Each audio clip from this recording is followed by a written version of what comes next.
here.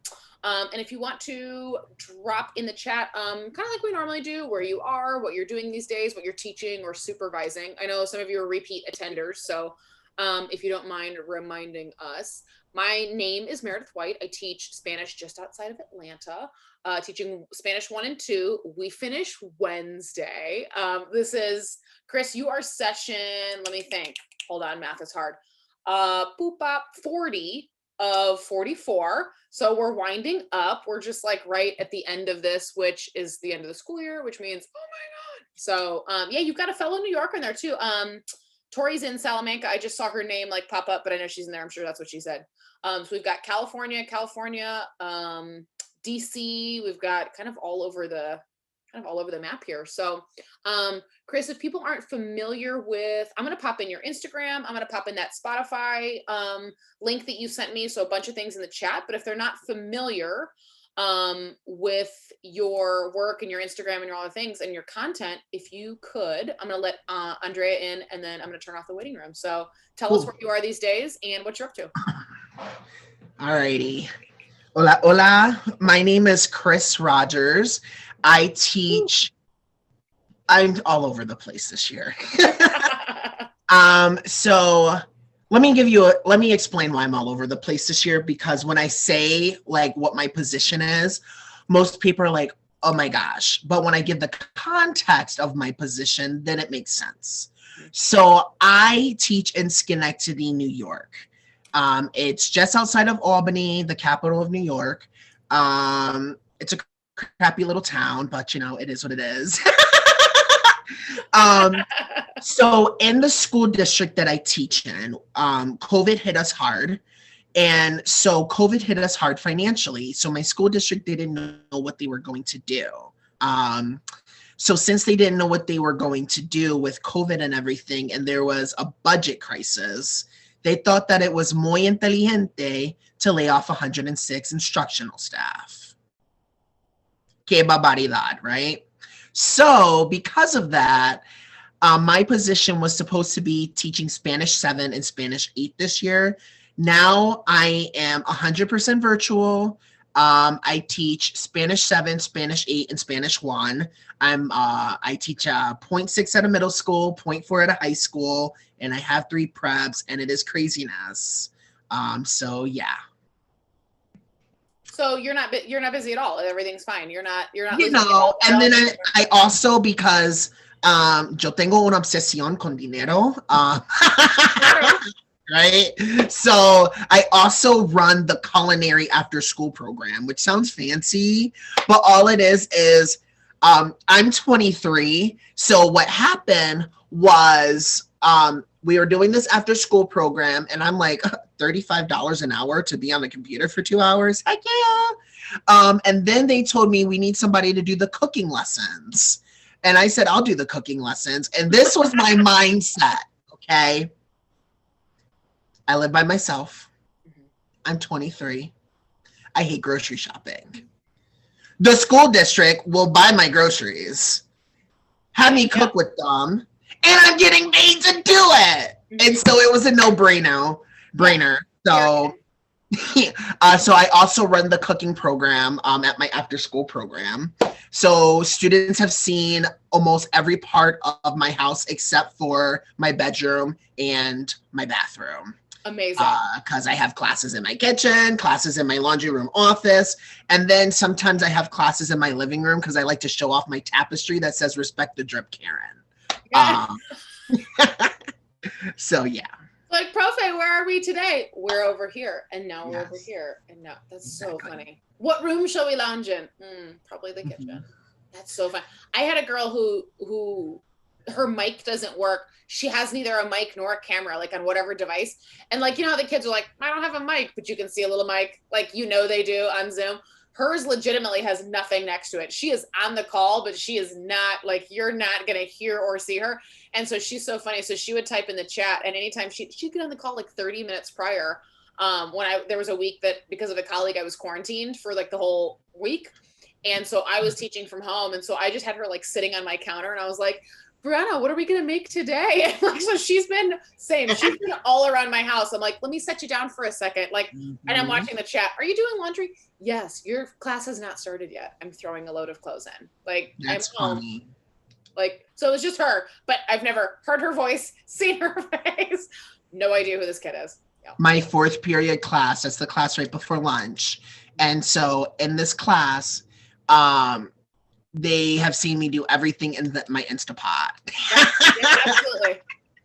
And so one day, like, we were having like I call them mental health Fridays, because I'm drained, you're drained, so let's just chill. So I just play like some salsa music and we just hang out on a Google Meet. Yep. And so what I end up doing with that is they saw me making empanadas. Delicious. Absolutely. Why not? Welcome, everyone. All right. That's so and so what I'm doing right now is I'm modeling restorative practices in what I do in my classroom. But then also I want to give y'all like a little appetizer of what my principal calls the Rogers experience. Mm-hmm. So it's not just Mr. Rogers' class or La Clase de Español. At the school that I teach at, it is known as the Rogers experience, and you will leave changed. And so I just thought that was like a nice little compliment my admin gave me during my observation. Thank you. Right. Amen. So today what we're going to be talking about is restorative justice, more so on restorative practices. And what does that look like in the world language classroom? Now, one of the things that I really enjoy talking about when I get into restorative practices is really talking about, as a world language teacher, restorative practices actually makes it easier for us to get our students in the target language and getting our students right and going with the different, with the 5 C's that ACTFL lays out for us. And so I'm gonna talk to you what I do. If you look at the Spotify link that Meredith put in the chat, I give some really good advice. Because the biggest thing that I always talk about whenever I talk about this is I'm 23. So I started teaching at 21, didn't know what the hell I was doing. But you know what? We just figure it out as we go. And I'm really comfortable with having what we call difficult conversations. And part of it is because of my race. I know some people don't have their cameras on, but usually I'm one of the only Black educators in a meet, in a thing, and 9 times out of 10 I'm one of the only males in a meet too. Thinking about our demographics as foreign language teachers, so I really think that puts me instead of an awkward position or like a disadvantage, I look at it as an advantage, because as an African-American male, there's specific conversations I can have in my classroom that are easier than what, my Caucasian counterparts can do. And so instead of like looking at it like advantage or disadvantage, what I always tell my colleagues is we feed off of each other, and we grow and we learn together to make sure that we're providing the best education possible for our students. So let me give you some context of where I teach. And I teach in Schenectady City School District. It's a Title I school. 60% of our population are Black and Brown students. And I grew up in this community, so I'm teaching back at home. And so like, I always tell the kids, oh, I'm in my stomping grounds. Like, I'm like, you know where your locker was last year? That was my locker. So it's kind of fun. And so when we're talking about different uncomfortable conversations, it really just brings the point home, because my students can relate with me on my gender, they can relate with me on my race, but they can also relate with me with life experiences from the community. And so I really appreciate having all those advantages. And I told them that they're going to have to drag my fat ass out of my school district. If they want to fire me, like, they're going to have to drag me out, because I'm not leaving. By my cold, dead fingers, okay? In the doorway. I told my principal that. I'm like, if you decide not to recommend me for tenure, you're going to have to drag me out of here, and I'm fat, so good luck with that. She got a good laugh out of that. So this presentation that I'm going to share with you is I did not create it. My awesome coworker created it, but she gave me permission to share it because it's a really good framework. Mm-hmm.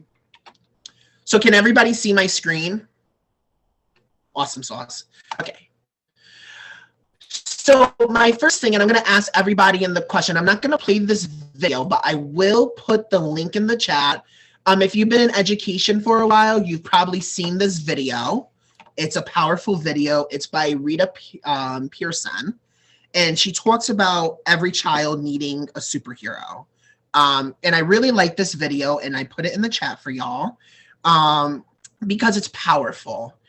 But my question that I have for y'all is, when you think relationships in your classroom, what comes to mind? So you can unmute or you can write in the chat, whatever's comfortable. I know some of you have families and maybe you have kids in the background and you don't want to unmute, but feel free to use the chat.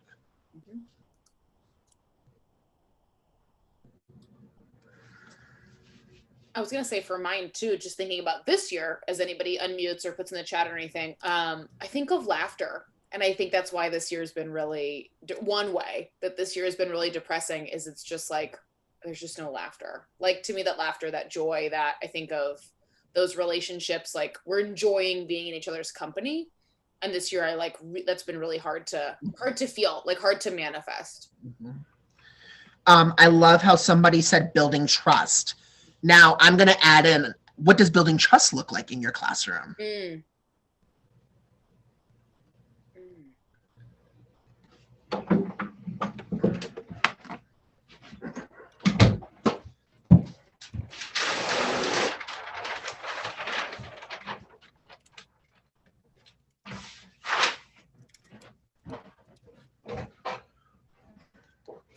That's a good thought. Like, what is, yeah.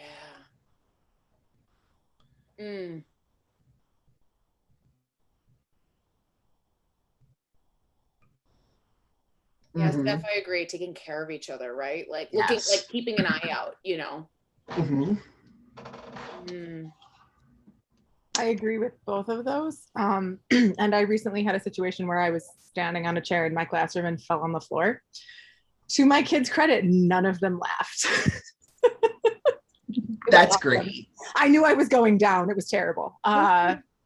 Yeah, I was like, I tried so hard to catch myself and failed spectacularly. It was awesome. But yeah, they were really sweet. One of my kids came up to me later and was like, I didn't realize what happened to you. Like, you let out like this little scream. I said, I don't even remember screaming. She goes, no, it was like a little scream, like you dropped a pen. I was like, right. Oh, laughing scream. I'm like, I don't even know what that means. So, she's like, you're on the floor, and I was so confused.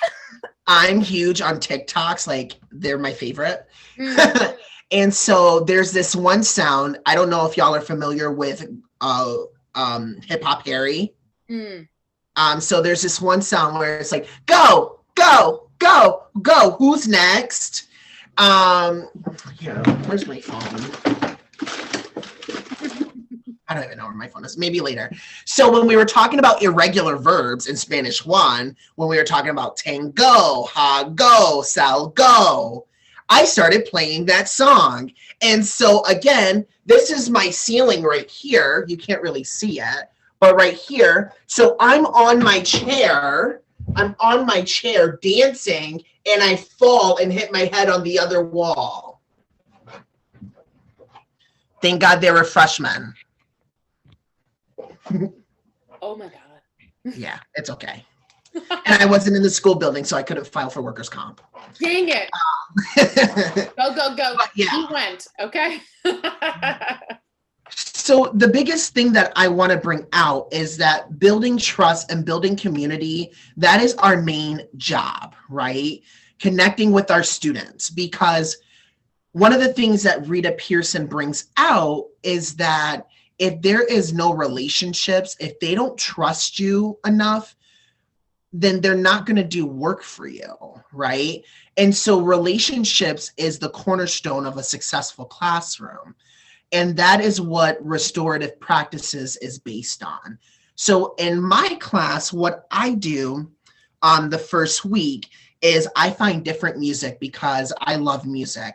And I find different songs to introduce a lesson. And so there was this one song that I used called Rise Up. And it basically talked about people die, people are sad, people are not kind. But yet, if we just compromise and communicate, no, it's by this guy named Andy something. I'd have to find the song. But he talks about we just need to compromise and love each other is like the theme. And so I play this song on the day we come up with classroom norms. I don't believe in classroom rules. I tell my students rules are meant to be broken, but norms, norms are there so that we can have what's called a normal class environment. Mm-hmm. And so, yeah, so that's what I do. I will find the song. All right, that's the second thing I'm going to find for y'all before the end of this Zoom. All right, so I wanted to start off by seeing how does everybody view their relationships? And I think it's important in what we say because, me being a young teacher and like I started off at Catholic school. And so the person who I shared my room with was 60. And so she's talking to me. She's like, bitch to December. And she was like, that's how you have to be. And I totally understand that philosophy, but I'm not changing my personality for a philosophy, right? I'm kind, I'm bubbly, and I just tell my students, like, I don't play. I'm like, you see this happy person, but you cross a boundary and there's going to be a problem. Vamos a tener muchos problemas.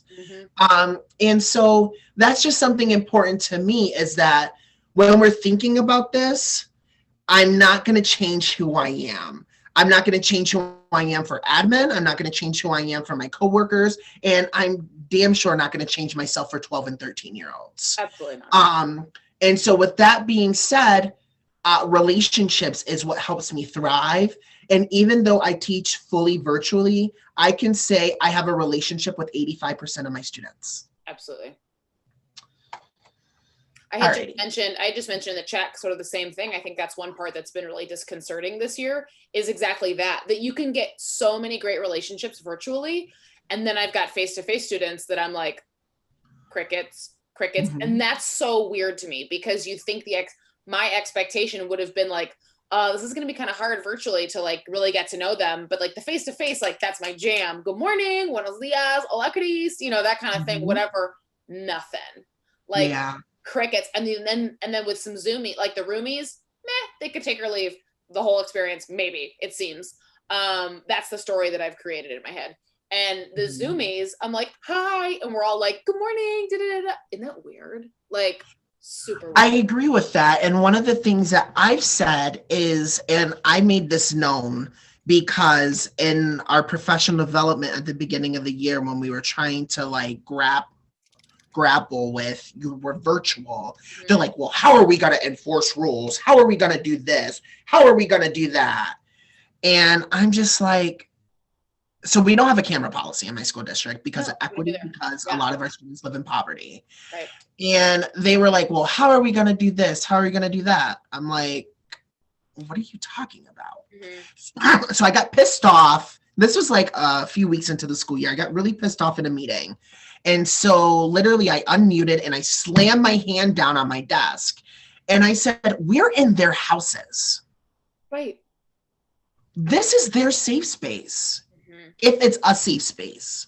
Why are we trying to bring like the traditional systems of school into this virtual environment? Our instructional strategies, our pedagogical, our pedagogy has to change to reflect this learning environment that we're in. We can't bring what works in the classroom virtually. Now, there's some things that do work, obviously, but we can't bring every single approach that we would do in person virtually. A, parents are listening, and B, it's just not going to work because you know what students can do? They can mute you. They can leave, right? And so we got to find a way to gauge them. And that's why relationships are so important in the virtual. Absolutely. Alrighty. So one of the things when we're talking about restorative practices is there are different tiers. So tier 1 is just the basics, community building. Tier 2 is conflict resolution, and tier 3 is like something, a volcano just exploded and we have to make sure that we're not walking on ash. So I'm just going to focus on tier 1 with y'all because those are that's the basis. And a lot of teachers who've been trained in restorative practices, who've gone through the intense training, still aren't really comfortable with tier 2, tier 3, but a tier 1 is a more obtainable goal. And so I'm a pragmatic educator. And so I like to share, useful tips that you could bring into class tomorrow, because I feel like a lot of PD so like philosophical, and you're just like, what can I do tomorrow with this information? So the first thing we need to know is that when we're talking about community circles, we're focusing on building relationships, and the goal is to bring harmony in the school community. And so that means that we want to be building vertical communities and horizontal communities. And what I mean by that is I work at a middle school for the most part. I consider myself a middle school teacher before I consider myself a high school teacher. And so thinking about this, I teach 7th grade. I love teaching 7th grade. It's my jam. I know some people are afraid of 7th graders, but I love them. And one of the things that I love about them is that they're always willing to take a risk, and they're always willing to like challenge themselves, because they're getting to the point where they care about people's opinions, but also they don't care about embarrassing themselves, especially if their teacher's embarrassing themselves. And so when I'm talking about building community, it's with their classmates around them, like as on the teams that I teach on. But then I'm big on creating horizontal communities. And so a lot of things you'll hear me saying in my classroom is, well, if a 6th grader had a question on how to conjugate a verb, how would you be able to conjugate that? How would you explain it to them? If a 6th grader was having a hard time with a classmate, what's a coping mechanism that you can tell them to help them deal with the situation? If when you're an 8th grader next year, what are you going to tell to 7th graders next year to prepare them for my class? So all these type of questions are really building not only our community as a grade level, as a team, but also it's thinking of the bigger picture, the bigger school environment in and of itself. And then by doing that, it just helps for students who have me. Like, for example, we had a fire drill the other day when I went into person, because we have students who learn virtually from school. So I went in to drop off some packets and to drop off some Takis to some students. And so when I went in, there was a fire drill, and my students were setting such a really good example. They're like, Mr. Rogers, the 6th grade class is on the other side of the field. And so that's why we're quiet. So when they come to you next year, they know what the expectation is during fire drills. And so building that relationship and building those communities, from horizontal communities and vertical communities, that helps bring that harmony and helps you accelerate whatever your school vision is. So when we're thinking about what we do to start these dialogues to build that community, it's just a lot of like norms that you would set in your classroom. So you want to listen to others. And so I have a talking piece, and my talking piece is a stuffed llama, because my students know that I'm obsessed with llamas. And so they're like, oh, I have the talking piece. It's no problema. I can speak now. And so that's something that I bring to them is we always have a talking piece. We want to speak honestly and from our hearts. And what I always tell my students is this world likes to finger blame. They like to point the fingers because they think that's cute. But no, it's not cute. So whenever we're in this environment, having a circle or having these type of conversations, we use I statements. So I feel blah, blah, blah. So for example, when I had a conversation about Breonna Taylor in my classroom, and the students were very pissed off, one of the things I said is, I feel hopeless as a person of color. And my students were like, I feel like I can't make a change. instead of saying there cannot be change happening or we're hopeless, they just talked about it from their perspective. And when they realize that they have their own opinions, they have things that they value, it gives them confidence in their self-identity.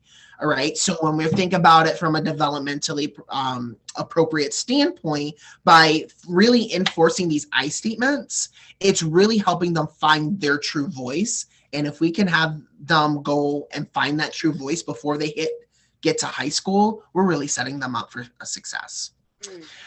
We want to be respectful and not offensive. I'm one of those teachers, I don't care if kids curse in these circles, because I'm like, it's just language. But what I do tell them is we don't curse at people. So you can curse to frustrate. So I'm like, this shit's fucking crazy. That's valid. Thank you for sharing your truth. Yes, but if you were to say you're a fucking bitch, I would kick you out of the circle, right? So helping students kind of look at the difference of how do we see language and how our language helps us convey our emotions. And so that's another thing that I'm big on in these circles. Encouraging all my students to speak, and then also talking about what happens in this circle stays in this circle. So these are all these norms that we bridge for tier 1 because we're all building relationships. So now the next question is, well, how does this apply to world language? This is super easy. So now when we're thinking about, I always do a check-in question at the beginning of a circle. So how we apply this to world language? ¿Cómo estás? So now as they're all checking in with each other, holding each other accountable, they're holding each other accountable in the target language, right? And I have visual supports because I have novice learners. So behind me, I'll have like the different emotions on a Jamboard.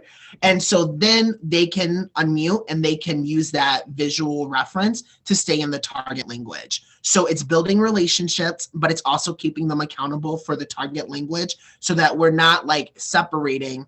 Well, I'm trying to build a relationship with you and then I'll teach you a language. We can do it at the same time. And that's going to stick with them more than if we were just to stay in English the whole time. Because they're like, well, if we're going to have a deep conversation, it can only be in English. No, we can have these deep conversations and stay in the target language. I just need to prepare harder and give you the necessary support so you can do it. And that's the point that a lot of educators might not be too keen on is, oh my gosh, how much preparation goes in? But think about it. When anything for anything for us to be effective and to be successful, preparation has to come in. And so why not teach students how to express themselves in a safe space, but also meet our curriculum needs? You're making me think of two things too. I think it was Amy Leonard that said 5 or 6 or 7 years ago, they're not new to thinking, they're new to the language, because she and I were having that conversation where people, like you said, go around and around in about way, like, oh, Chris, that's super cute. I love that. But like, I teach level 1, like I can't do that. Yes, you can. And like, and how are you scaffolding them? How are you taking advantage of whatever it is they know? And images, like you said, all of the things to go, we can talk about big, heavy stuff. We can talk about, all of the isms you might be experiencing. We can talk about all of the thoughts, but like, it may feel really simple, but to me, all of those things you just said come really back to trust and vulnerability in some big ways. And then once you've got, not once you've got, because it doesn't just happen, but like once they see that in you and in the relationship, they trust you to make the language, approachable. And then they can express, these kind of like really big feelings. And it's cool. And it's definitely not, like you said, it's not how I was taught to teach. And it's not how I was like trained to teach. So I totally get why people are like, what, how, Bethany. And I'm fresh out of teacher school. Like I know a lot of y'all might be freshly removed, might be farther removed than I am. And literally a lot of when I was interviewing for jobs, they're like, how do you know so much about comprehensible input? Because I wasn't taught comprehensible input. They taught me TPRS. Right. But like all the new stuff in the language community, this is all stuff I taught myself and like did through trial and error in student teaching and working at Catholic school. Right.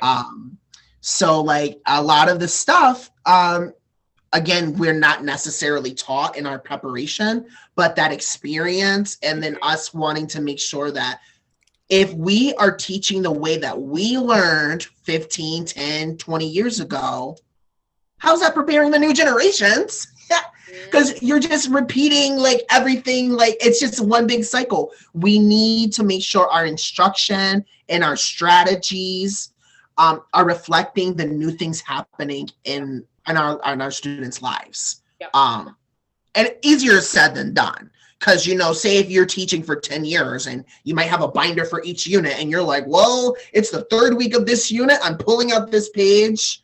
And I'm just like, well, the kids are going to fall asleep and you wonder why they don't want to be in our class. Because at the end of the day, in New York, after Spanish 1, this is an elective. So if we're not motivating our students to stay taking world language, then we could be asking ourselves, how are we going to have a job in 10 years? We got to keep that motivation going, because even though it's crappy in itself, we teach an elective class. We teach an encore class. And so we need to have that, build that intrinsic motivation in our students to want to be language learners. So A, it helps us keep a job, and B, keeps our program going strong and alive. Absolutely. Amen. Mm-hmm. So when we're thinking about the core values, these are some of the core values in restorative practices. And I just think about these core values, and these core values represent my life philosophy. Love, respect, inclusivity, generosity, courage, trust, sharing, empathy, humility, and honesty. Those are all things that represent who I am as a person. So when I learned about this, I was just like, this is who I am. So might as well bring it into the classroom, right? Because we all don't go into teaching for, you know, June, July, August, even though that's nice. We don't go in for that. We go in because we have these character traits and we want to do something with it to help the future. And so that these are the core values behind the circles. So when you're thinking about creating a circle, you want to think about what's one thing to get it open. So you always start off with the open ceremony. So this is just like when you're thinking about lesson planning, what's your hook? All right. So when we're thinking about our hook can be something in the target language. So we're welcoming everybody. So we should say bienvenidos, right? Or bienvenue, because I think there's a French teacher in here. But Spanish is my jam. I'm not really good with other languages. Then we want to think about something to get them thinking. So it could be a song, it could be a video, but it can also be a poem. And so then with some of these things, as we're opening up our circle, we can think of what's something that's comprehensible that we can open up our circle with. So maybe we're showing them an infographic in our target language. Maybe we're showing them a quote in our target language, and maybe giving them like a word bank in English so that they're using some of their skills to like decode the text, but then also it is something impactful and getting some rise out of them. Or it could be a mindful moment, and maybe you can just say inhala, exhala, like that type of stuff, because any form of input is going to lead to output. Right? And we can do this in these circles. Or you can do a brainstorming activity, having some sort of Post-it note thing. And you can have them on the Post-it notes, depending on where you're at, you can have them put some sort of words or some sort of feelings in the target language. So for one of the things when we were talking about self-identity and we had a circle, one of the things that I had them do was I had them write down an adjective in Spanish and an adjective in English, right? So that was one thing. And so when we were talking about who we are as a group, and this was on a Jamboard because it was virtual, students all were able to see all these adjectives in English and Spanish. And it was beautiful because they're like, this is who we are. And that was just something cool. So then you always want to check in. And so sometimes you could ask ridiculous questions, like if you were a vegetable, what would you be and why? And these questions could be really fun if you teach upper level Spanish, like talk about the imperfect subjunctive right there. If you could be a vegetable, what would it be and why? Or if you teach novice learners, it could be something a little bit more simple. Or you can ask them a question in the target language and then have them follow up with the question in English. All right, so it could be, ¿Cómo te sientes hoy? And then it's just like, if you had to be a weather, what would it be? Or something like that. Then you go over your values and your norms to get them started. Then whenever you do a circle, you always want there to be 3 questions. You don't want to overwhelm students with more than 3 questions, because the point is that you're building a dialogue with students. You're not just trying to see how much information you can get through, because that dialogue is going to jump around. And I did a circle probably about a month and a half ago with some students. The circle was supposed to be 25 minutes and it lasted an hour and 5 minutes. And I only came in with 2 questions. Whoops. Oopsies.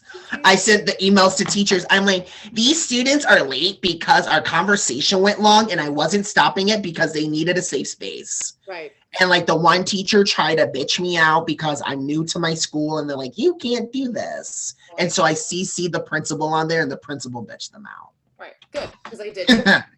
Sorry. And so you want to have 3 questions. The first question, you want to be super, super open. Then the second question, you want to start getting them towards the goal of what the conversation is. So if the goal is building relationships, maybe your first question is, what does community mean to you? It's super open. So maybe when you say, what does community mean to you? And then maybe throughout the conversation, you might start switching to the word comunidad so that they're hearing this cognate, right? So they're getting some listening. So the second question is, you were talking about building community. What are character traits of effective teachers and effective students? So now we're starting to get there. We're starting to think about it. And then the third question is, if you had to create a survival manual for new students, what would you tell them about staff and what would you tell them about what students need to do? So now you're starting to get into, here's the big idea. Here's how we're going to get to a specific strand, and then here's our game plan that we're going to approach afterwards.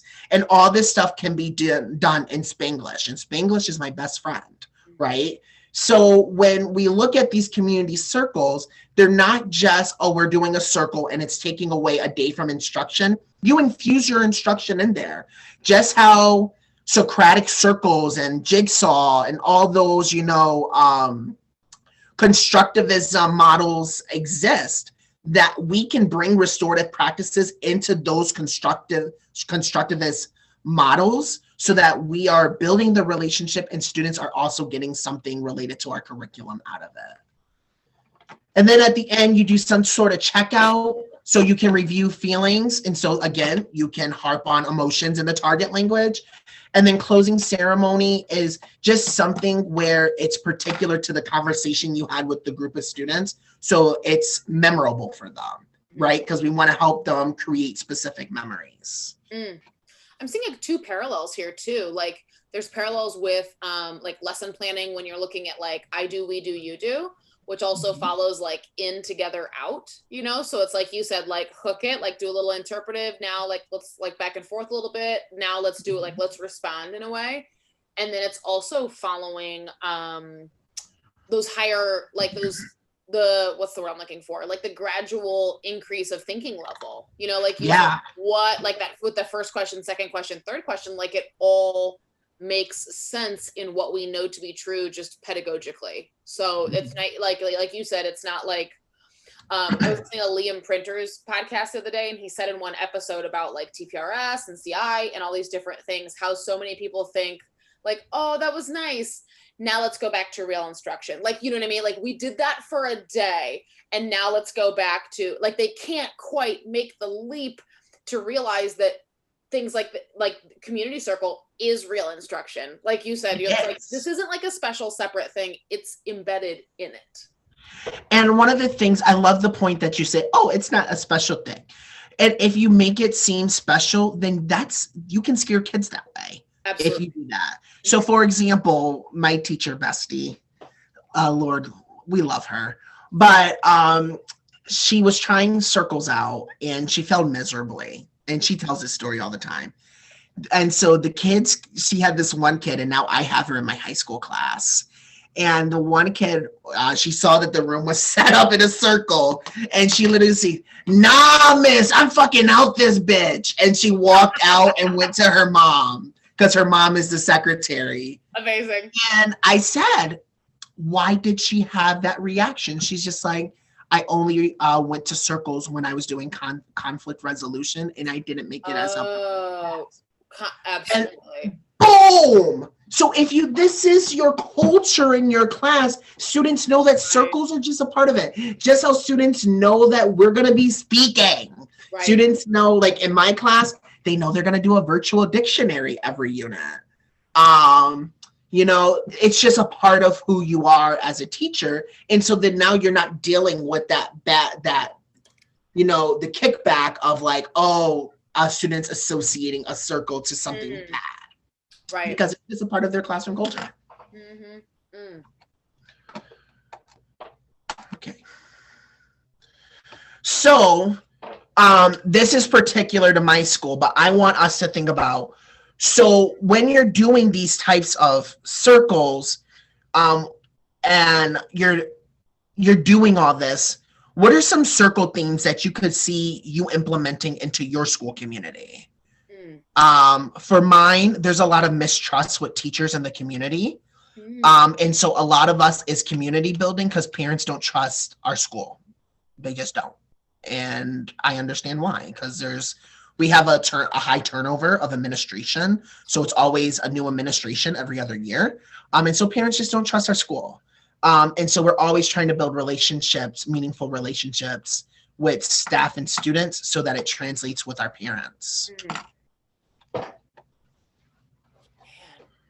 So what are some things that you could see you using this instructional strategy in your classroom? Because we can look at these circles are instructional strategy that's helping us build relationships, but also helping us give our students input in the target language. Yeah.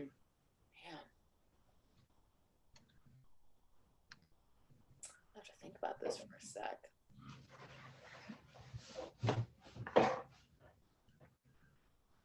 Nice.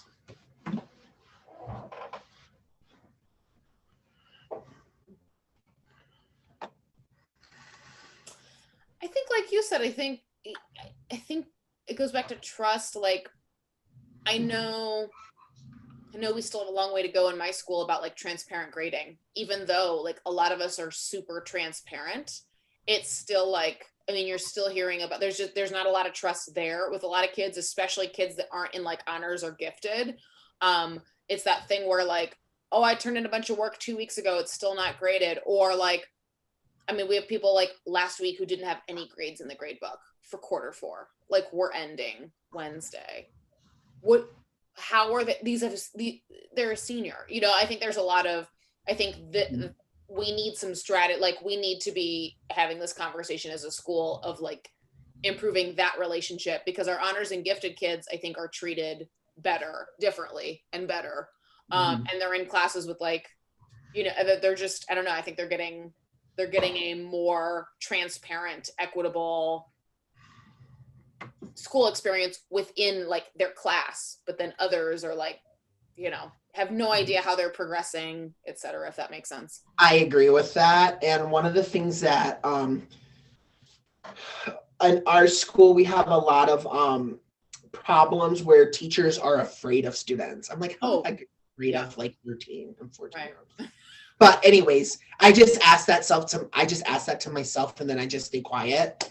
And so one of the things is I'm very clear on my expectations and how we develop things. And so one of the things that we were having as a problem in my team were students in breakout rooms.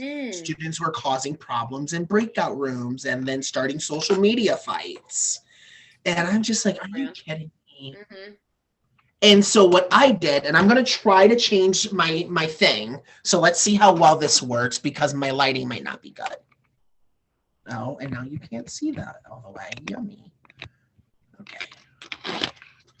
Let's see. Oh, you're going on a trip. Yay. We want the kitchen. Okay. We want the cooking class. So right here, can y'all see that or not really? Yeah, that's perfect. So right here, I created this thing because my students were like pissing me off, and I don't get mad easily because they were being rude to each other in breakout rooms. So I stopped class and I pulled out my old-fashioned chart paper and I angled my camera and we made some strategy charts, and then I took a picture and I put it in my Bitmoji classroom of what we can do. And so I'm like, when we're having a difficult time following instructions, we can, and then we brainstormed in a virtual circle. We can ask the teacher. We can review instructions carefully. We can ask a friend to copy and paste the instructions in the chat. We can take a 30-second break to clear our minds. Let's go get a drink of water in our kitchen. You can email the teacher. You can use the chat to ask questions. We can use the question and answer feature in Google Meet, which I always keep open the whole class period. We can see what other people are doing by using Google Chat, by presenting our screen, and by emailing so that we're effectively communicating in our virtual environment. And then we created norms. Sorry, my hand is shaking. No. And then we created norms in our breakout rooms. Like when I'm in a breakout room, I should not talk over people. I should be respectful. I should listen to the teacher. I should stay focused. I should do my work. I should work together. And I can use the chat box if I don't feel like talking. So we did a lot of this type of work. And so I have this in my like virtual space at home. The science teacher has it in her thing, even though her cat ripped her poster. And the English teacher, and we go back to it, and the students remember like going the process of how we got here. And one of the students said to me the other day, they're like, Mr. Rogers, we've come a long way since September. I said, you damn right, because I wanted to say to myself, I'm like, I almost wanted to drink a whole bottle of Moscato every night in September. Yes. Right? Yeah. But they have come a long way. And I think it's all because of this restorative approach and having these circles and having these type of dialogues in our classroom where they know that there's always that trust factor. There's always that building community. And knowing that one hand washes the other. And we connect that to our curriculum. So for example, today in class, one of my students unmuted and said, because we're on our food unit, he was like, yo como las papas fritas, sí, yo como las papas fritas para el almuerzo. And that's literally what he said. And he unmuted. And I'm like, oh my gosh. And then so I told everybody, virtual applause. So kids turn on their camera and they're clapping. And it builds that community.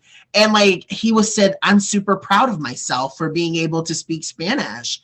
And so that's like what your circles can do, and carving out the time for building these relationships in this way. And also, when you go back into person, whether you've already gone back to person or if you've been a whole virtual for a year and now you're going back in August or September, having this circle might help students reduce their social anxiety being back in the school building. It might help parents feel at ease because, you know, they're super worried, especially those helicopter parents, right? So it might just help. It's just going to help bring the students along because, you know what, the pandemic has reminded us of a lot of bad things, but it has brought out a lot of good things in the education world, and we need to tap into those things right now as we're starting to think about how we're ending our school year and how we're going to start our school year in the next year. So it's 7:55, so I want to open this up for question and answers. If any of you have any questions for me or any things that you've been doing in your school that's working, or if using this time to brainstorm effectively.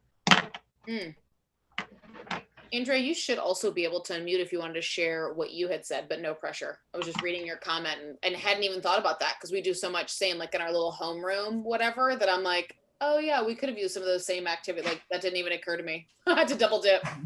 Yeah. I know. Well, we've been working on restorative justice for the last couple of years, implementing it. And so we do it regularly in English with our kids, but I don't know why it never occurred to me to be like, oh, I should just make this like a weekly or daily practice in my Spanish class. Cause instead of just doing my normal, hey, ¿cómo están? Really quickly and moving on to whatever, we could, a couple days a week, spend time. And I like the idea of how you could really take your questions and drill them into preparation for whatever you're teaching that day too.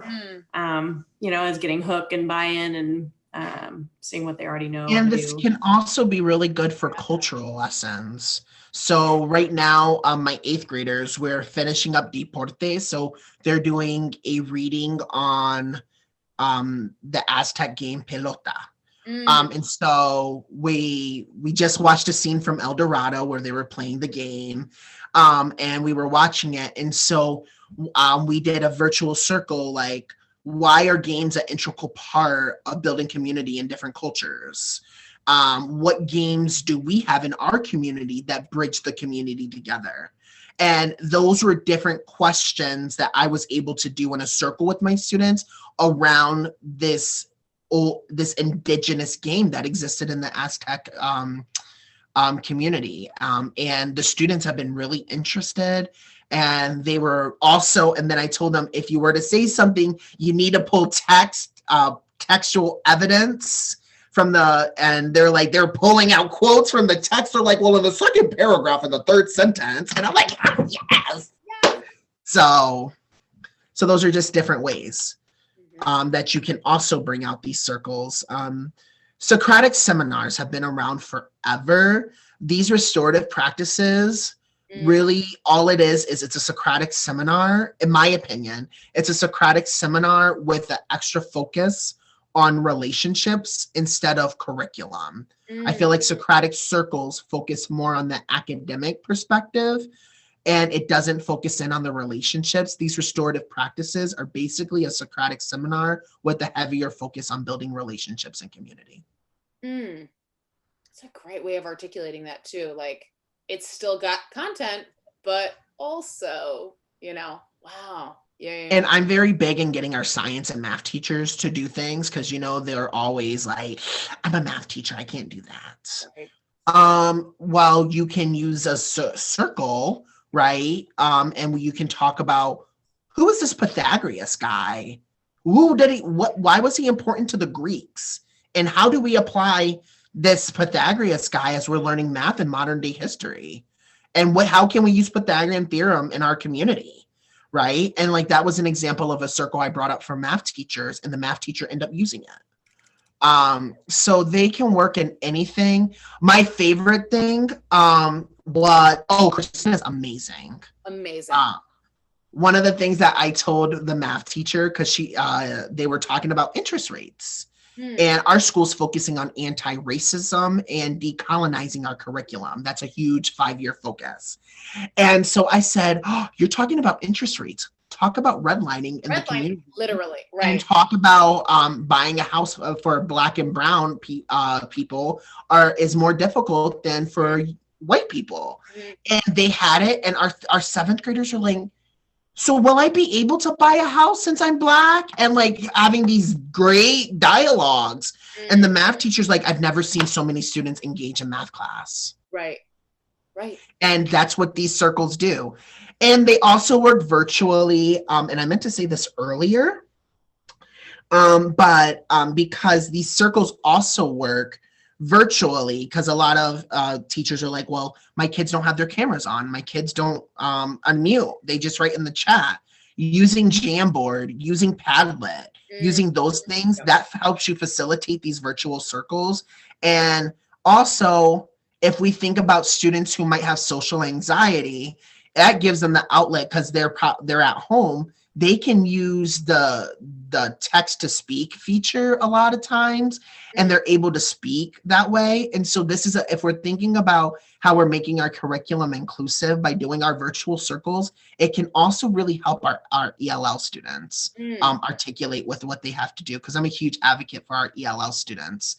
So virtual circles nothing's going to beat the real thing, but I always think virtual circles should be around for students who have social anxiety and for our diverse learners who might benefit from assistive technology while they are participating in the circles. Absolutely. Well, and so many of them have said after this year, you know, like I know we've talked about this in like previous, Maris, that's exactly lit. Read my mind, get out of my head. That like they've talked about like what's next year going to be like, and I'm like, I don't know. So I'm not helpful, but they're like, I'm like, this has been kind of like terrible and kind of a relief at the same time. Like a lot of them who are just like sitting in our rooms face to face, you know, as roomies, but we've got vast majority Zoomies, and so they're like, kind of don't hate being able to do all my stuff wherever I am, but also having peace and calm and like not the like frenzy of having, we're a really big school, so like not the frenzy of having like a few thousand people in the hallways. Like this has been not all bad, and it's like, yeah, how are we reconciling that next year? Like Maris just said, like when we're back in person, assumedly, and being like, okay, hi, we're back to normal. No, we're not. We'll never be like back to normal. So how are we sort of restoring things that we didn't even know we'd lost until we did? And they're like a step further now. I agree. And this isn't related to circles, but Meredith is on the same thought process of me. I am a huge fan of GoFormative. GoFormative is my life.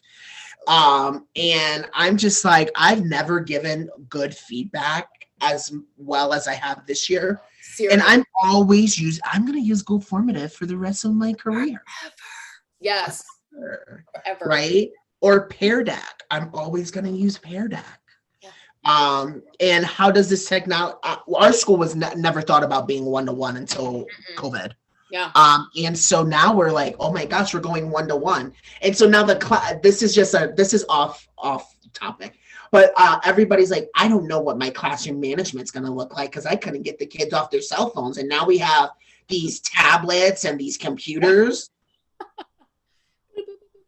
Right. It's not hard. So next year, what I'm doing in my classroom is, and this is super middle school, it might work in high school, it might not, but it will work in middle school. And I'm also using this to reinforce color vocabulary. So I'm gonna have a light system in my classroom. So red light is for no technology at all. Right. Yellow is for instructional technology, and green is recreational technology. Live your best life. Right. Right. And so that's what we're gonna have. And so I'm gonna be like, oh, la luz roja, entonces no tecnología en la clase, ojos aquí, bocas así, vamos a prestar atención en 3, 2, 1, right? But then I'm like, oh, la luz verde, entonces ustedes pueden usar su celular, all right? Don't annoy me, don't make me, remember, I don't do referrals because I don't like doing extra paperwork, okay? Thank you. Don't make me write stuff down. So, yeah. We're lucky our kids don't have their phones on them. They have to put them in a little shoe holder. Oh, wow. So I don't have to battle that. And we've had Chromebooks. I don't understand, like, all I say is adios computadoras and they go away. Like you just lay down that, like, people are like, oh, they're going to be on their Chromebooks all the time. Like, not if you tell them to put them away. Like, I don't know. But I guess maybe some people have them taking notes and then they're on the wrong thing. But I guess when I want them to pay attention, they put the computers away, right? I think it's like wishy-washy or like mixed messages, like you said, like, or they go, oh, well, I'm just looking up. Oh, okay, well, that's okay. Like, Maris, you can have yours, but Steph, put that away. Like, what's going on? Like, light system. Kids are confused. Light system. My light system. I like the light system. Oh, I was looking. Yeah. ¿De qué calor es la luz? Right. Huh? But I said, no hay peros en la clase de español. Sí or no? And then they'll be like, but. I said, you have 3 seconds to put your phone away. to put your tablet away, or you can pick up the white phone and vamos a llamar los padres. And that's how I am as a teacher. And like, I think the students struggle with that because they just see a young, vibrant person that they don't expect to see. Like, who is it? When I went into school the other day to help some of my students on our asynchronous day, I was walking through our courtyard and one of my students thought it was a good idea to throw crayons out of the window. And I was pissed because they were the multicultural crayons that I brought. Okay. So all they see me, here, I'll do it for you. This was me. We'll throw the crayons. I ran to their room and I was just like, why are you doing that? And he's like, well, I didn't think you would be there. When I tell you, I've never seen a kid cry so fast. I'm like, call your mom. And he's just in tears. I can't call my mom because I'm already grounded. I'm like, I don't care. Call your mom. And who is it? Mom rushed to the school in 15 minutes. I'm like, I'm not sorry. I'm already grounded. Well, then you shouldn't have thrown crayons at me. Should have thought of that before you mess with my crayons. Thank you. Yeah, my multicultural crayons. And they were the multicultural ones. You couldn't throw any other color. That was offensive. Right. It was, so. Personally. But yeah. Well, that's exactly right. I think, and Maris, I think you and I have talked about this. I know we have like just about boundaries over the years. Like, yeah, like it's like you said before, it so comes full circle, pun intended there, where you were saying like, if the kids hate us, we don't have a program, you know? So like, you know, if we're not taking late work, if we're total assholes, like so many things we can do where they're like, yeah, I'm not taking French because she's the worst, you know, or whatever. And there are so many ways we have to be in a lot of ways. Like you said, like, buenos dias, clase. Okay. But then the second you flip that switch, you know, and they're like, like, oh, I didn't know you had that in you. Well, I didn't want you to know, but now you've let her out, you know, like you've let the beast out. And it's like, oh God, that was scary. I don't want to ever see that. I didn't think so. And I don't want to be that. So you don't want to see it. I don't want to be it. Let's not go there. That's how one of my students was today. And she didn't know. So I called home today, but you know what? I'm low-key a genius. So I went to the principal and I said to the principal, I'm calling home. I'm just letting you know because the student learns virtually from school. So that she's going to have a meltdown. Right. So you know. And so then I called mom and I said, I talked to principal and now you, because we are one unit and that's helping with our transparency with parents. That we're working. So then I tell mom, and mom and I are on the phone for 15 minutes. And like mom was telling me about how she's struggling with her. And I'm like, I get it, sis. I get it. And so we're talking. And she's like, well, her 13th birthday is coming up. And I was going to throw her a banger. But if she's not doing her work, then she's not getting a party. And I'm just like, I'm picking up what you're putting down. I got you. And so then I pulled the student aside and I was just like, hey, so I talked to mom and you're missing every assignment for the fourth quarter. And that's not cool because you're going to 8th grade. So what are we going to do to fix that? And she's like, I don't know. I said, you do know? Actually, like, let's think about different ways we can do. She's like, I guess I can come to class more often. I said, you guess or you know, because there's a difference. So then we're talking and she like slams the door. And so then I said, ven aquí. And she's just like, well, I'm just mad. You're targeting me. And I said, I know you're about to try to call your mom. Your mom said, don't call her because I just got off the phone with her. So you can go take that attitude somewhere else. All right. And she did. And I text mom, I'm like, she had an attitude and she's going to be really sassy when she gets home. And mom said, well, she's super sassy. I might accidentally backhand her. Oops, accidentally, because I don't want. I'm like, oh my God, don't tell me that. I'm a mandated reporter. Mandated reporter, lady. But like, it was like so bad because she hasn't done any assignments. And I'm just like, and so I also think that the circles are helpful because you can have these conversations about what are some of the reasons why we're not getting our work done. Right. And then that informs what you're going to do. And so. Absolutely. Well, and there's like, there's an expectation, but it's also like, I talk with my colleagues about this a lot. Like, kids know exactly what they're doing in a lot of ways. So let's say I miss every assignment, and, you know, as one does, and the final is coming up, I don't know, tomorrow. You know, if I know that, like, oh, Senior Schweitzer always just like, she's gonna replace it. She's gonna replace it. Like, Miss White said that she's not gonna replace it, but like, I'm sure you'll be fine because I know you're a teacher and she replaces it. Like, they know exactly what they're doing when they do a lot of things like that. Like you said, like, you think you can do it, or you know you can do, like, what are we working with here? Like, what's the actual conversation? Because I think a lot of times they're just waiting for us to go, because it is more work for us. They're waiting for us to go, like, you know what, just take the final, just take the final, and then I'll put the final in for all your missing work. And they're like, ooh, like, friggin' knew it. And you're like, no, like, so this year, especially, I mean, I told like 3 kids today, like, I missed my performance speaking. Yeah, I know, I graded them, so I'm aware that you missed that, but it closed on Friday, and that's so hard for me to do, like, a hard deadline. Like, it's really hard for me to go, like, you know, but I was like pep talking myself in the email, like, just do it, Meredith, just hit send, just, you could, like, you said what you said, and that's all she wrote, like, whatever. And yeah, like, that was really tough, because they're waiting for us to go, you know what, you're right, whatever. But I think we end up undermining ourselves, and I think we end up loving them to failure in some ways, because they don't have expectations for themselves, because they don't, in some ways, like, they're going to get on to the next level. You know, they're not, I don't know, I'm not big on, like, I agree with that. You know what I mean? Like, I did something interesting for grading, and I had to consult my admin. So I'll tell you about it. Y'all are going to be like, I'm crazy. I don't put grades into our grading system until the week before progress reports are due, or the week before things are.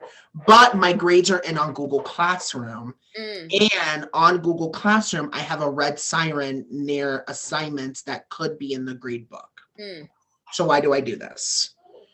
They know they know the possibilities of what's going to be graded. They just don't know what specific ones. So when I'm giving them feedback on the specific assignments that the whole class did well, then I put that in the grade book. Assignments that they did so iffy on, I'm like, I gave you some feedback, but now this next assignment's going to go in the grade book in my mind, but boom. And so that is something that I've done this year. And my principal was sketchy at first. She's like, I don't think that's a good idea because of parents. Because they're like, so what's going to be graded? You're not being transparent. But then, so one parent questioned me, and then she got the report card, and she's like, never mind. Right. Because I took the assignments that, hey, this was not a compliance assignment. This assignment was showing their skill set. It was a performance assignment. And you know what? That compliance assignment that I did have gave them the feedback and informed what they needed to know for this performance assignment. So, and that's why when I say I'm not that teacher who wants a big grade book, I want 5 assignments in for the quarter, and that's it. And that's my system, and it works. Sure.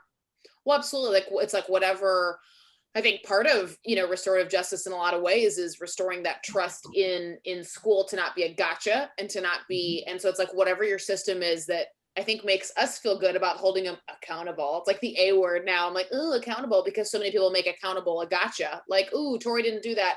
0, sorry. And I think and it's like, well, that's not helpful. Like, they mistake, I think, like, accountability with grades, with expectations, with responsibility. I'm not your parent. Like, we are not necessarily there to teach our students responsibility. They're already responsible for a lot of things. And I think one of them is, you know, finding a grading system, or finding an assessment routine that's both formative, summative, also like fits in our department, fits in, you know, like kind of our situation, but also feels like graceful, flexible, and feels right, like, in our gut.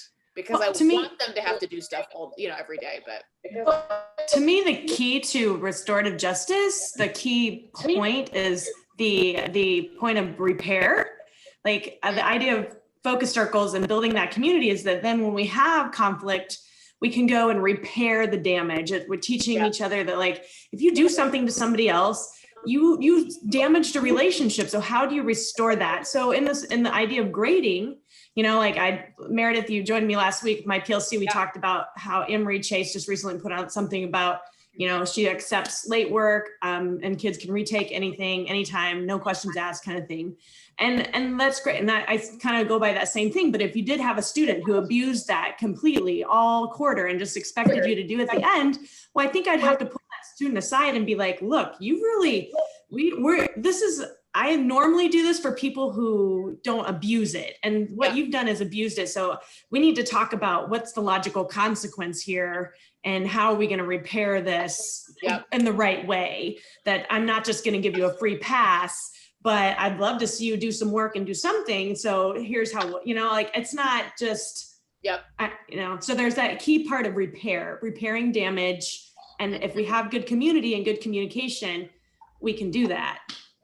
Absolutely. Well, like you said, logical, like this grade shouldn't tank you, but it also shouldn't elevate you to 100. Like you shouldn't go from like an 80 to a 60 or an 80 to a 104. That's super confusing for students when they're like, no, it's okay. I did all my makeup work. And I mean, we're always going to have a couple, but like when they take it up from like a 12 to a 98, I'm like, what the hell? I would have waited too. If I knew that my teacher was just going to like, can they do it on the HR videos? Can I do one and then get credit for like all 7 I'm supposed to watch? Because I don't want to watch them all. Like, what the heck? But that's super confusing for kids. And then we end up undermining our own authority, because by the time we realize that it's like too much work to go backwards and go like, screw it. You know what? Yeah, I'll just plug in your final. And kids do us dirty. Because they're like, oh, thank you, Ms. Schweitzer, you're the best, you're my favorite, I love you so much, and you're like, I know. And when I was like first starting, that was super, I didn't realize I was loving them to failure. It was my ego. I was loving them to favoritism. Like I wanted to be their favorite, like I was the jam, whatever. And now, not that I'm like disconnected from that in a lot of ways, where they're like, who, whatever, like we don't want anything to do with her. Now that that's kind of capped, it's funny because that doesn't happen as often, but I reflect on it more. I wish that had been flipped a little bit.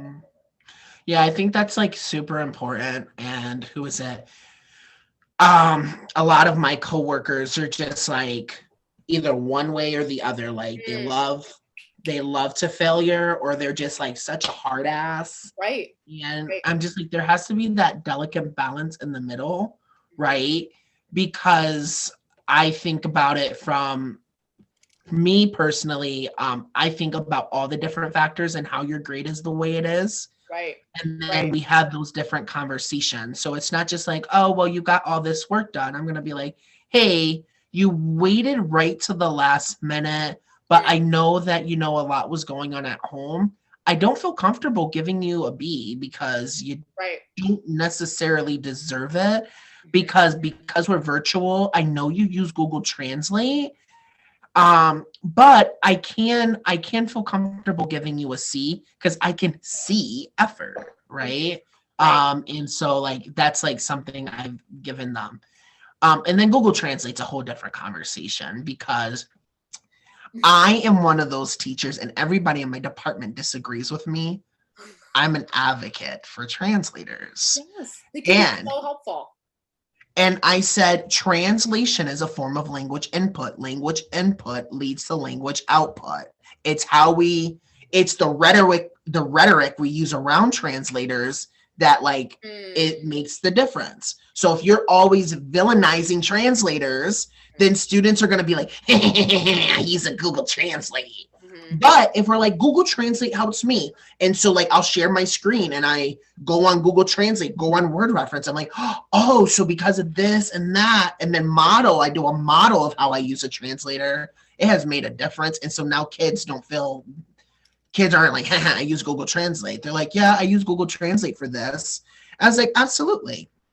Right, go for it. I mean, how many times we'd be lying if we said we didn't look up words that native speaker colleagues say. My colleague says stuff and I'm like, and then I go Google it. I'm like, what was it she said? Because I forget about it, and then later I'm like, what'd she say? Me importa un bledo? What the heck is a bledo? you know, like Yeah. turns out it's like that much. Like it's like a thingy majig. It's like, I don't give a damn. Me importa un bledo. I had no idea. But I'm looking up like pledo, blebdo, I'm trying to remember how she said it. And I was like, you know, finally found it. And I was like, oh, and like you said, like input, when I'm trying to put, I'm guessing stuff in French, then I'm putting it like in English and I'm like, oh, I was close. I think I would have been like understandable. Like it's kind of exhilarating in that way. Why not, you know, model it and yeah, or in words, right? Thank you. Words in English. I'm like, don't know. I think with Translate though is more like when I ask them to do something that I don't want them to use it for, and then they obviously use it, I like to just tell them, look, you're welcome to use it for a word or things you need, but like, I really just want to know what you know, not what Google Translate knows. So it's really obvious when you do a free write or whatever, when like so the whole thing. Having them know when to use the translator, when's the appropriate time to use it. I think that's more of my deal. Yeah, definitely don't want to villainize it. I like your thought on that. I'm an asshole. I'll just let y'all know this. So if I'm getting aggravated seeing Google Translate, I'm like, Google Translate 32 out of 32. Marcus, 15 out of 32. Try again next time, bud. Take quiero mucho. Your Googling skills are really good. I'm like, if Google ER was like a picture, it would be your face. Absolutely. Well, and my thing is too, I just dropped a tweet in the chat that's got, I made a bunch of GIFs, like GIF stickers that I drop on Google Slides. And one of them is just like, I'm watching you. Because I'm watching kids paste chunks of text. And again, it's like, you know, me llamo es Chris. And yet in the text box, they're like, pues si hubiera sabido, te habría dicho que. Shut up right now. You just shut your mouth. I have probably used habría anything 7 times total in 20 years of Spanishing. Don't come at me with your habría and an irregular. Okay. Like I'm not here. You know, whatever. And you're watching them paste. They're like, no, I didn't. So I just started dropping that GIF on there. And then all of a sudden you see like backspace and like a bunch of text go away. I'm like, it's right there. Just copy paste the sentence frames that I gave you. Me gusta, tengo, amo, me encanta, no me gusta. Like whatever. Exactly. Right there. It's so with my high schoolers, I've done a lot of sketchy things that I thought I was going to get in trouble with. Admin absolutely loved. That feels like 20. So at the end of my sarin adjectives unit, I made kids write a Tinder bio in Spanish. Amazing. I said, you never know. Y'all are about to be 18 in like 2 years. And you know what? You're going to need to go on Tinder because you're going to get lonely. Yeah. So why not have a bilingual bio, right? Hello. So our project was to make a Tinder bio. And then I tell them the school appropriate story of how I'm banned from Tinder. Right. Yeah. And so we're talking about this. And this one girl was just like, yo soy, and then like use like some random like conditional tense or whatever. I'm like, what the hell are you doing? And then it had the gray spots from Google Translate. And I said, learn how to take the gray off if you're going to try to cheat, my girl. Yeah, thank you. And she's like, I didn't cheat.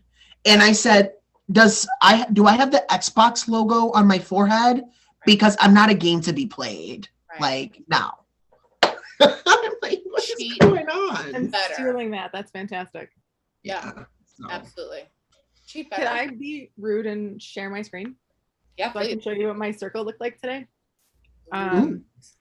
So I oh, thanks. Oh my God, how does this work? Lord, so I'm on my Mac and I don't know what I can show you. Hang on. I don't know how this works. It doesn't show me what I'm looking at. So let's see. Let's try this. Fingers crossed. That's what I want you to see. Open system preferences. Yes. Yes. Open. We're going to all be scandalized and act like, I'm so sorry. Not what you wanted, Tori. No, did you see anything? No, huh? Do your, if it's in full screen, take it out of full screen. Because I was telling Chris before we got on, my Mac defaults to full screen on Zoom. That's like usually the general. So if you ungreen button it, and then you should be able to find, like, it'll put no, that's not the problem. I don't think I can show you anything. Maybe I have to take like a screenshot or something. I don't know what's happening. I'm sorry. I tried, I failed. But since it goes both with circle and using translators. So I start with hoy estoy. So I have the kids and they have to pass to each other too. Like I said, I don't do the 3 rounds. But I'm trying to find your faces. Where did you go? Oh, I can't see you anymore because you're elsewhere. All right. So you're like in the big picture and I'm like scrolling through the lines. Here somewhere. Yes, you're there. You're there somewhere. Okay, let's see. Oh, maybe now I can share my screen. Nope, still fails. Yeah, okay. I don't know. Anyway, so anyway, so we start with hoy estoy, whatever, and then I have 1 through 10 up there, and then the words in English and Spanish for your emotion words. And then if you have a highlight of your weekend or something you're looking forward to, that we do in English. And then I make them tell me something that they're grateful for every day. I'm going to work towards that next year where they're going to learn to do it in Spanish eventually. And so this time we just did a 3D printing project for like the Las Fallas Festival for Valencia. And so the theme was the pandemic. And they had to create something in Tinkercad, which is the name of the program, that represented how they felt during the pandemic, like what it was like for them, what it meant.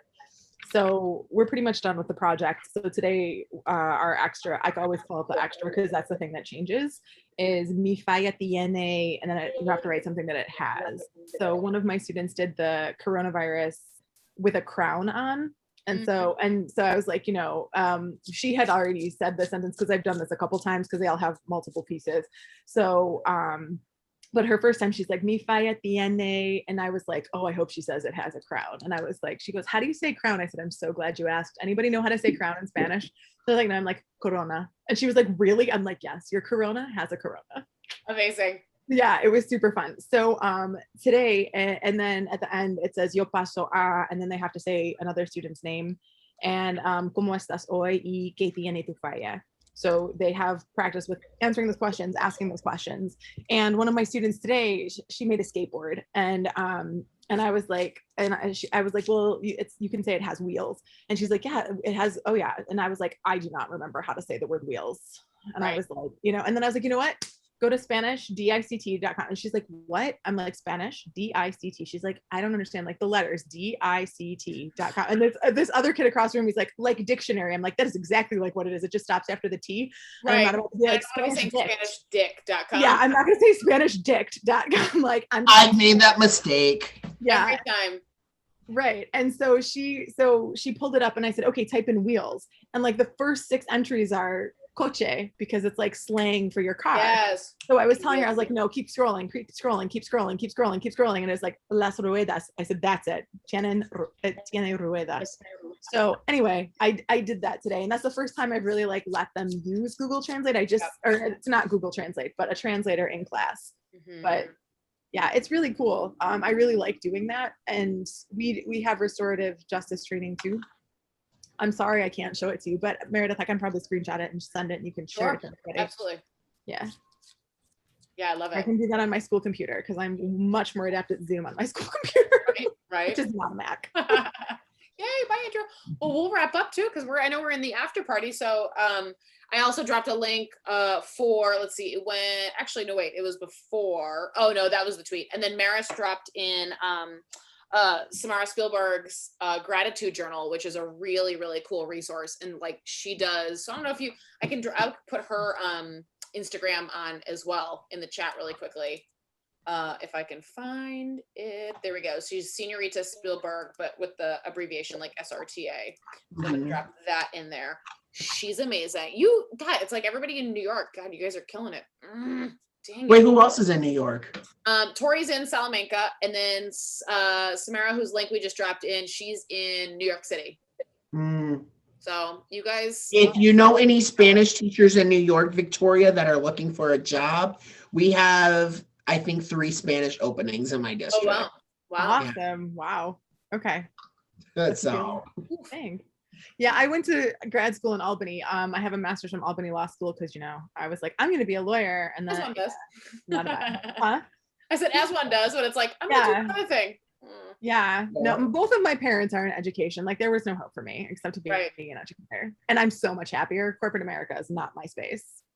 It couldn't be my space either. No, I don't belong there.